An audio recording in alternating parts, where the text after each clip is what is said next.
Harper Audio presents The Canal Boat Café by Cressida McLaughlin, read by Jessica Ball. All Aboard. Chapter 1. As Summer Freeman turned into the square of concrete that proudly advertised itself as Willowbeck's car park, her hands gripped the steering wheel, her fingers red from the cold. It looked the same. It had the same faded lines marking the spaces, the same notice above the pay and display machine reminding her that parking was free between November and March, the same wooden signpost with arrows pointing to the Black Swan, the River Great Ouse, the towpath. A thin sliver of frost topped the arrows, giving them a Christmassy flourish, even though it was mid-February. There was no arrow pointing to the Canal Boat Café, something Madeline, Summer's mother, had always grumbled about. Why should the pub get a sign, when we're as much a public eating establishment as they are? It had been the same argument, over and over, her mum only half joking. Madeline had thrived on the competition between her and the pub's owners, Dennis and Jenny Greenway, at least until their relationship had changed, irreversibly. Summer parked in the farthest corner, next to the butcher's van, as if she wanted to hide her presence from anyone who might be passing. She had thought about Willowbeck a lot in the last 8 months, its beauty and buzz coming to her in pictures as vivid as photographs, but she had never got as far as the question of returning. It was a 40-minute drive from Cambridge, where she lived, and in the opposite direction to the studio where she worked as a signwriter. But the journey north that morning, past the imposing outline of Ely Cathedral, was one that she could do in her sleep, even though it had been so long since she'd last taken the route. Her mum had owned the cafe, and now it was hers, but she had abandoned it like a broken toy. The memories, the thought of taking her mum's place, too painful to consider. She stepped out of the car, her breath misting, and wrapped her red wool coat tightly around her, folding her arms across her chest.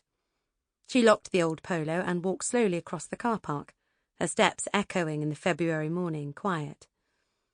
She wished that she brought Latte with her. The young Bichon Frise always lifted Summer's spirits, but she didn't know exactly what she was going to face, and she hadn't wanted to risk her little dog being in the way, or not knowing what to do with her. Summer stood on the road, facing the river. To her right was the small row of shops. She could see only the backs of them now, but she knew they were the butchers, owned by Adam and his son Charlie, the newsagents that sold more Willowbeck postcards than it did newspapers, and a gift shop.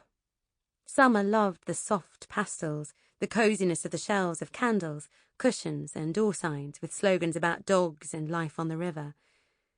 She had a sign on the wall of her tiny Cambridge flat that her mum had bought her. It read, "I'd rather be on my boat." Over the last 8 months, Summer hadn't agreed with the sentiment. But now her hand had been forced. To her left stood the Black Swan.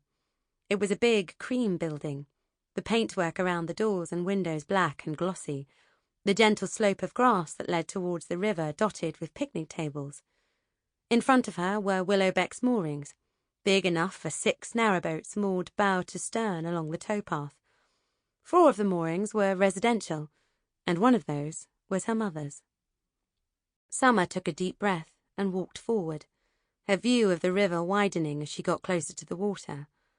Today it was dark and smooth as glass, the trees that shaded the opposite towpath bare of their usual leaves. She smiled as a couple strolled past her, an eager Jack Russell Terrier sniffing at the ground. All the permanent moorings were taken. Valerie's purple narrowboat, Moonshine, was furthest left, in front of the pub, and next to hers was the Canal Boat Café. The lights were ablaze, but the serving hatch was closed. No blackboard outside offering fresh coffee and cakes. Summer swallowed, knowing that the chill she was feeling wasn't just to do with the weather, and delayed stepping aboard for a few more moments. On the right was Norman Friend's boat, Celeste.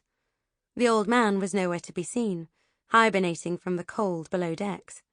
The mooring between Celeste and the Canal Boat Café, which had been waiting for a new occupant the last time Summer had been to Willowbeck, was now taken up with a Sample complete. Ready to continue?